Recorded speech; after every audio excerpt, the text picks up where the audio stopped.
Welcome to MedEvidence, where we help you navigate the truth behind medical research with unbiased, evidence-proven facts. Hosted by cardiologist and top medical researcher, Dr. Michael Koren. Hello, I'm Dr. Michael Koren, the executive editor of MedEvidence. I have to say that one of the fun things about my job is I get to talk to old friends and chat about things that amuse us, hopefully entertain the audience, and hopefully are something that will create some value for the people that are listening into our conversation. And I have such an opportunity today with my old buddy, Dr. David Joseph, who's going to join us from Martha's Vineyard, where he's spending this summer. But while he's spending his summer in Martha's Vineyard, believe it or not, he's doing some incredibly productive things. So Dave, welcome to MedEvidence, and I can't wait to share your story with our audience. Great. I'm glad to be here.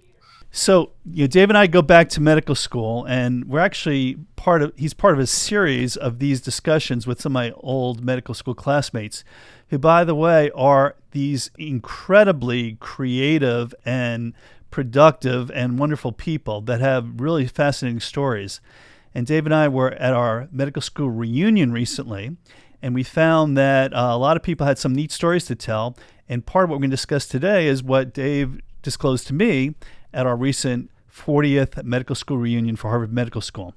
So Dave, just to start, tell people a little bit about how you ended up at Harvard Medical School and a little bit about your background as a child in middle school and ultimately how you got into medical school.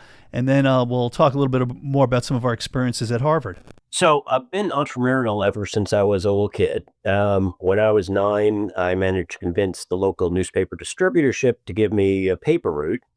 And then over the next 3 years, I took on 4 more paper routes. So I had 5 paper routes. I divided it up into 4 routes that made more sense and hired 4 friends to each take one of those paper routes, which was now, a 1.25 paper route. And so I would get 5 salaries, give them each one, and I would keep one. And then, I would fill in for somebody that was sick or out of town.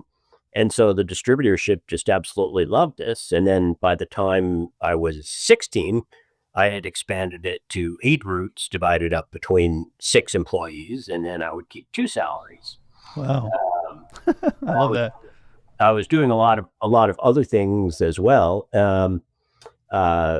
I worked as a consultant in computational linguistics at the University of Illinois while I was in high school. And that led to a number of publications in international peer-reviewed journals and patents on the basically the lexicon of medical language and basically creating a very crude predecessor to autocorrect. So that may not make me too popular, but it was good for what it was designed for. I was also named as a expert witness in federal court, and a technical consultant to the Federal Aviation Administration while I was in high school. And that was in a lawsuit about the impact of the fluoroscopic inspection devices at airports on photographic film.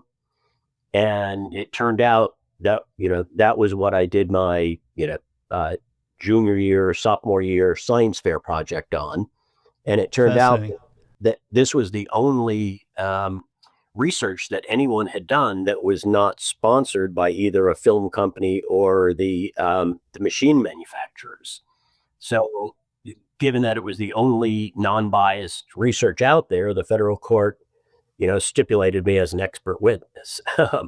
This was to show that the machines that were looking in your luggage were actually affecting your film and other possessions within the luggage. Is that correct? Yeah, just the film, but yes. And, so I, looked at the differences between film that was already exposed and film that had not yet been exposed, and different speeds of film, whether it was an ASA 25 or a 1600, et cetera, different types of film. Wow. And interestingly enough, that research that was sponsored by a major pharma company that just happened to have their headquarters in my high school's district. So to do this, I needed, several pieces of equipment that the high school obviously didn't have. And so I went to this pharma company and they agreed to fund these pieces of equipment as well as the several hundred rolls of film that I needed to do the experiment. Wow, fascinating. Wow, So, so cool. So you went to college at MIT. I'll start finishing up your story, but go ahead.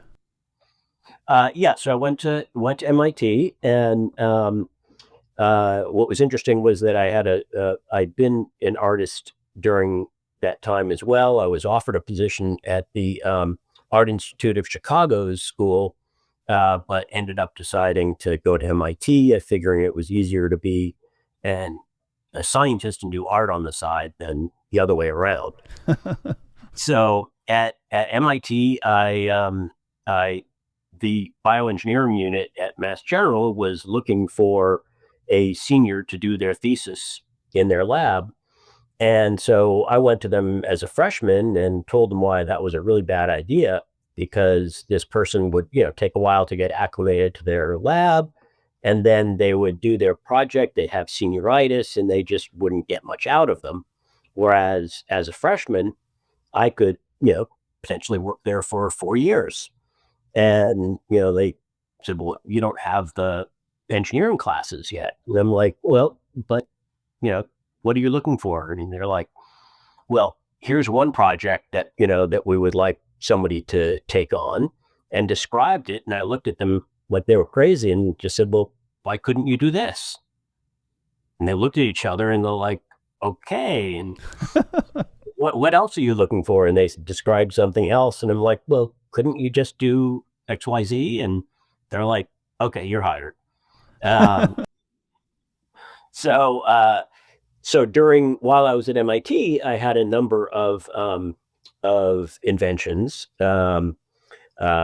One of which was a piezoelectric sorption detector for anesthetic gases.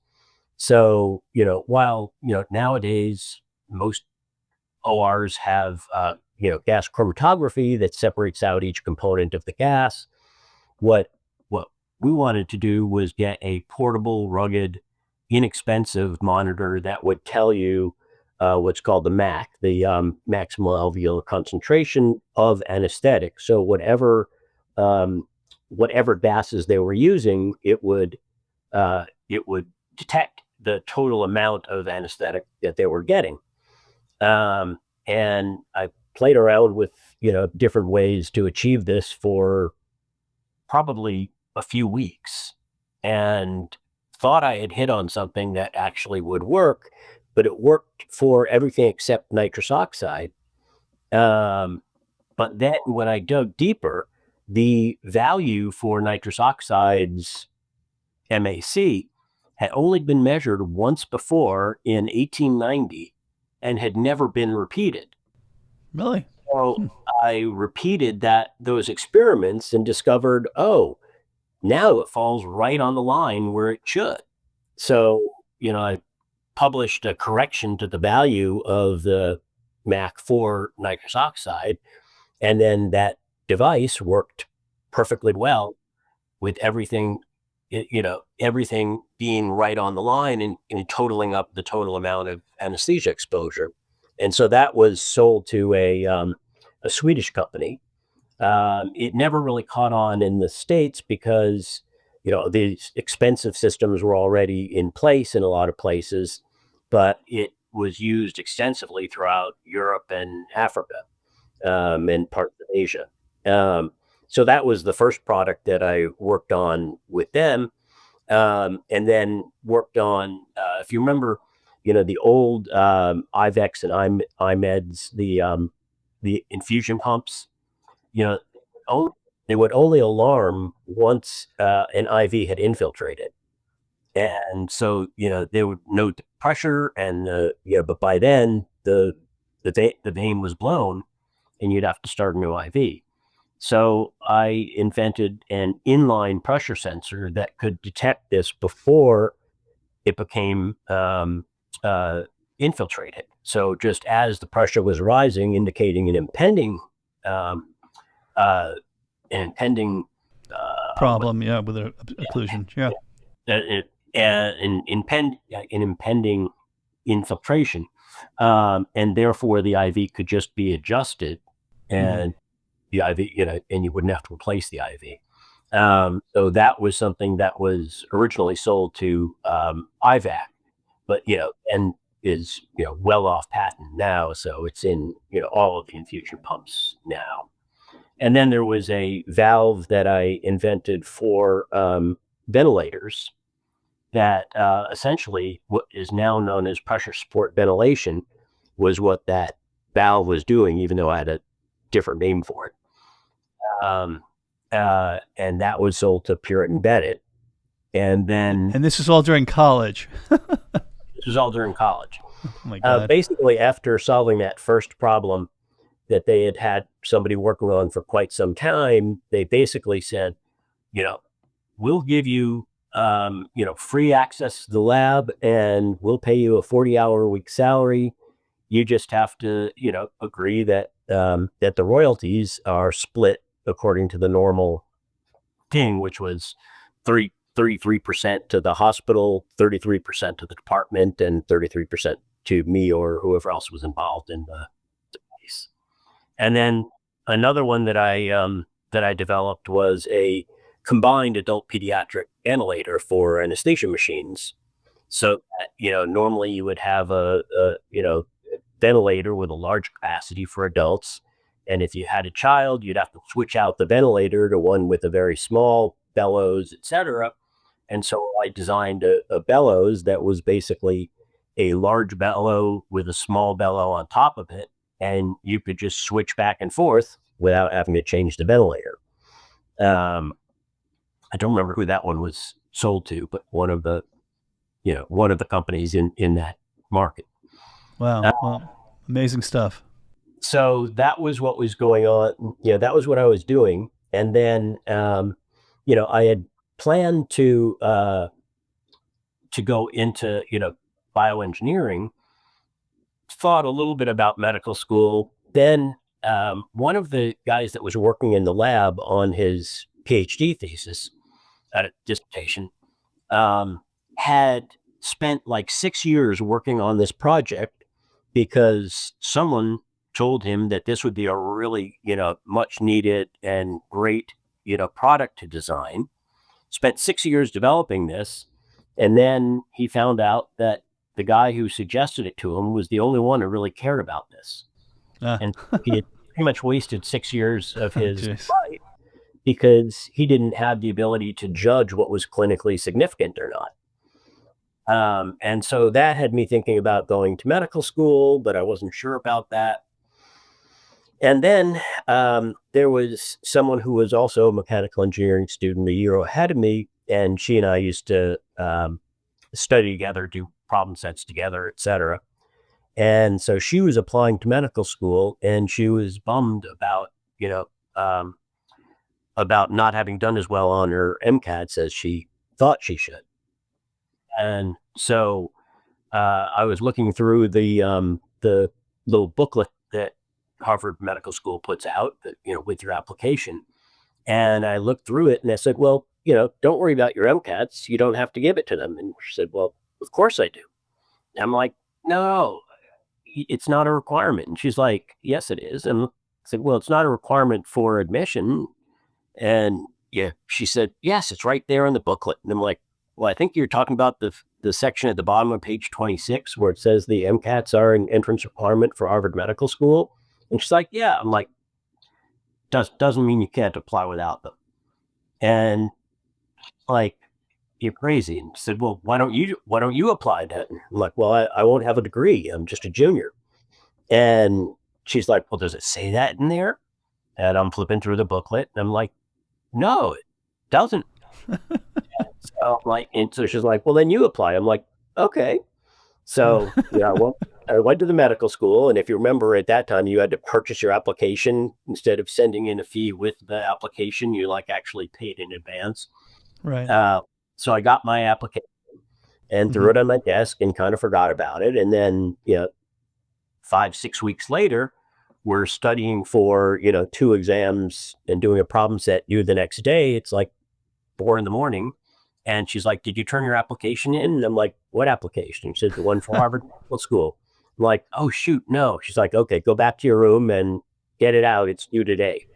I'm like, okay. So I went back to my room and pulled out the application and started, reading through it after I filled in the demographic stuff. And, the first question, if you remember, was why you wanted to be a doctor or something along those lines. And I'm like, God, this is not a good time to decide why I want to be a doctor. It's 4:30 in the morning. I'm getting kind of, antsy, and we've got this final coming up. So I looked through my box of essays that I had, and I found an essay that was just the right length and had gotten an A+ from the teacher. And it was all about coaching Little League Baseball. I coached my brother's Little League Baseball team. And so I just retyped that into the space, didn't say anything about medicine, physician, healthcare, anything whatsoever. Went on to the next question, was why you wanted to go to Harvard. And I took their little paragraph from the booklet and made it all into alliteration. So it sounded really silly, but said basically the same thing. Harvard has hardcover handbooks, blah, blah, blah. Yeah. And then sent it off. And then, a few weeks later, I get a letter from the admissions office saying, we have no record of your having taken the MCATs. Since the MCATs are a requirement for Harvard Medical School, please let us know as soon as possible when you took the MCATs. Otherwise, we'll have to withdraw your application. So I call up and, I badger the secretary until she lets me through to Oglesby Paul, the dean of admissions. And he's used to dealing with calls from frantic applicants. And so, I explained to him, I got this letter, blah, blah, blah. He's like, yes, well, just all you need to do is tell us when you took the MCAT. So I said to him, the MCAT is not an admission requirement for Harvard Medical School. And he said, well, yes, it is. And I said, no, it's not. It was like, you telling me, the director of admissions, what the admissions requirements are? And I said, well, respect, sir. I think you're referring to the paragraph at the bottom of page 26, where it says the MCATs are an entrance requirement for Harvard Medical School. He said, yes. Said, well, that's a significant difference. The MCATs are an entrance requirement, not an admissions requirement. So if you admit me without them, I'll gladly take them for you over the summer and have them by the time I enter in September. He's like, that's what it means. I'm like, oh, that's exactly what it means. I've talked to two of my linguistic professors, and they both say that's exactly what it means. And he's like, well, that's certainly not what we meant. He said, I'll talk to the members of the committee and I'll get back to you. So a couple days later, I get a call from him, and he says, well, we discussed it on the committee. It's not what we meant, but it is what it says. So, we won't withdraw your application. Good luck. So, anyway, without getting into too much detail on the tangents involved with it, but had a great interview, I believe with the same guy that interviewed you. Yeah. And also the person in our class who was the rodeo clown, and the person in our class who, when answered, why are you applying to medical school, said, because if I don't have perfect pitch. So he had, interviewed a number of the more non-standard candidates. How's that? Right. So he's looking at my application, and he's like, oh, I'm so, excited to meet you. Everybody has their own theory on what the meaning was of your essay, because it's a great essay, but it doesn't say anything about healthcare, medicine, anything related. So everybody has their own theory on what it is. So I'm really excited to hear, what's the true story? And I said, well, the truth is, it was 4:30 in the morning on the day that it was due. I had a final coming up at 8 a.m. I knew I didn't really have time to write another good essay, so I just typed that one in. And his jaw drops, and he's like, seriously? I'm like, yeah. And it's like, oh. I'm like, but feel free to go with whatever your theory was. And I'll confirm that was the right one. And, he laughs, and he looks at my at my transcript, and he's like, "So this is really unusual because you've got a D in organic chemistry, a D in inorganic chemistry, a C minus in physical chemistry." He's like, you know, do you have an explanation for this? And I'm like, oh yeah, absolutely. Said, I knew that somebody in those classes had to get the D, and I just felt I was much more emotionally prepared to handle that trauma than other people. And he cracked up, and yeah, he was like, so really, why do you want to go to medical school? And I was like, oh, so I can marry a nurse. And he cracked up, and anyway, we ended up having a 3-hour discussion that went, great. And then at the end, he said, I'm totally behind you. I'm going to be so supportive of your application. He said, but there's a bunch of old fogies on there that think you're just making a mockery of this. What can I tell them on your behalf? And I thought for a minute, and I said, well, why don't you ask them whether the purpose of the admissions committee is to admit people that are going to be good medical students or admit people that are going to be good doctors? Because I probably won't be that good a medical student, but I'll be a hell of a doctor. He's like, ooh, I like that. Yeah, that's going. Yeah. And then I got the thick envelope in April. So, as I said before, I was a junior at that time. So that meant my last year of my engineering degree at MIT and my first year of medical school were the same year. So I was going back and forth between the two campuses. And often, in order to be fair to both, just skip both classes. And that certainly, goes along with what you would mention, prior to this podcast about, we're recording out. Yeah, I'll mention that in a second. That's so fascinating. But I love one of the take-home messages, Dave, which is that you have to read the protocol. That's why I tell our people here in the research world is that the nuances of the protocol are extremely important, and you clearly understood that. You were able to articulate your point of view and actually make a successful case for yourself at Harvard Medical School. So that's brilliant. I just have to say that. Absolutely brilliant. Thank you. So getting back to our experience, we got to know each other because we were anatomy lab partners. And the traditional good medical student would be very prepared going into each dissection. They would read the manual. They know exactly what they're looking for. And Dave and I were not the best at that, I think it's fair to say. And so we would go there and sort of wing it a little bit and just kind of look at the book while we're there, not particularly well prepared. And I guess the professor kind of picked up on that a little bit during the course of our time in the anatomy lab. But we still got something out of it, of course. And at the end of the day, we learned what we needed to learn. But one of the funny things about this is that I mentioned to Dave, as a little bit of as a joke, quite frankly, that maybe we're not cut out to be real medical students. Maybe we should be medical student emeritus status.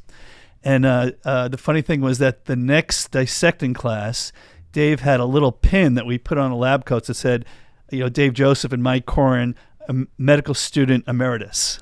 And I thought that was great. I knew we'd be lifelong friends at that point because we had the same sense of humor. And, I can say that although I didn't love anatomy lab, it did help convince me that I would be better suited to be a cardiologist rather than a surgeon. And that was a decision I was making. And I know that you have a spin on that as well. Yes, I certainly did not like anatomy at all. I'm sure I disliked it more than you did. But, I had a conversation with our anatomy instructor. The name of our class was functional anatomy.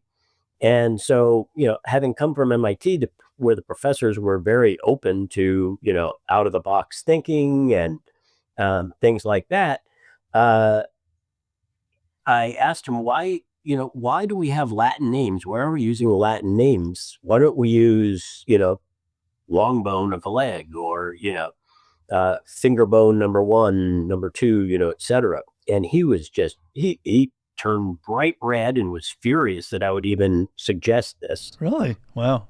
And then there was another time where he overheard me making a comment, to you or one of our other partners, about, that this anatomy class was like memorizing a phone book. and not at all functional. And he, really got bad at that. But yeah, so anatomy was not at all of interest to me. And I ended up deciding to go into anesthesia for a number of reasons, but one being the real-time physiology. You see something, you do something, you see the effect on it. If that didn't work, you try something else.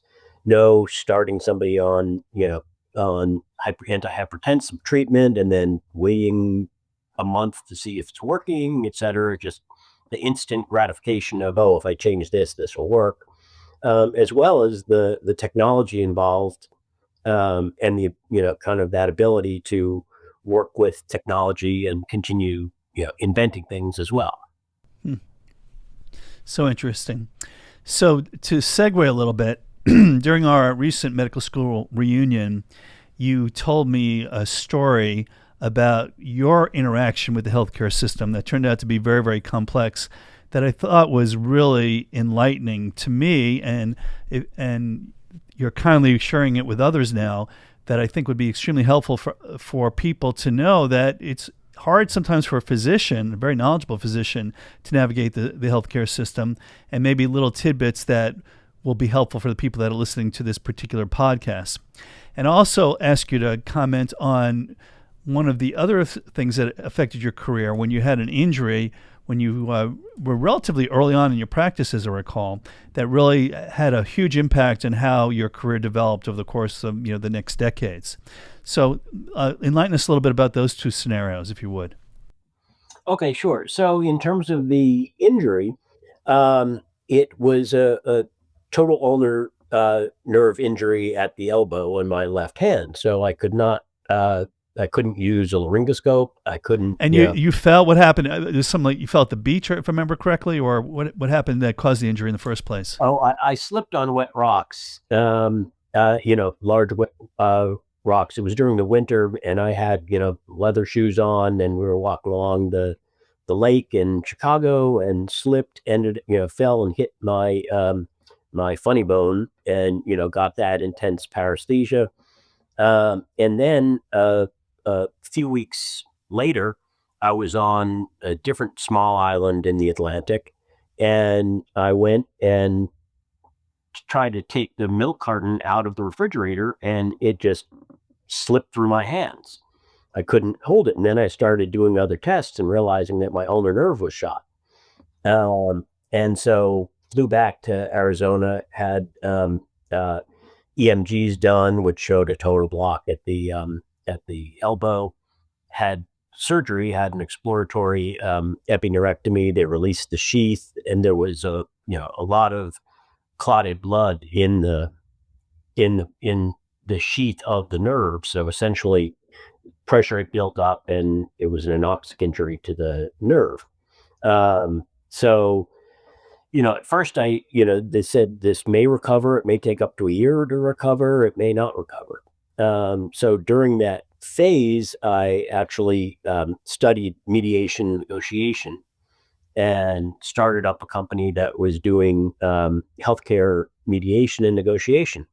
And it became successful very quickly.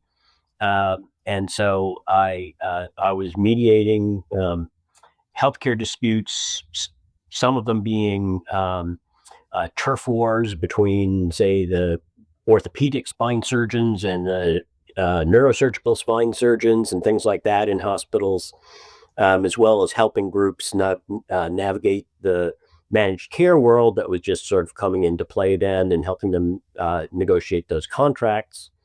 Ended up selling that company to an international, very large international mediation negotiation firm that had no healthcare presence, and stayed on as their director of their healthcare division for 2 years. And then at that time, the company that I had been working for in Arizona as a clinician, had let their CEO go, and they brought me back to be their CEO, armed with all this new knowledge and skill in negotiation. So, since then, I've been their CEO for 30 years, while also pursuing a lot of other careers in medicine and other functions as well, serving on boards of about 50 companies, ranging from startups to nonprofits to Fortune 500 companies, and doing consulting work, et cetera, founding some companies, et cetera. Yeah, incredible. Absolutely incredible. So, Dave, we're going to take a quick break here. And it's going to take me a few minutes to process these incredible stories. So thank you for sharing them. But we're going to get right back to our second session with Dr. David Joseph in just a moment. To continue watching this podcast episode, head over to MedEvidence.com.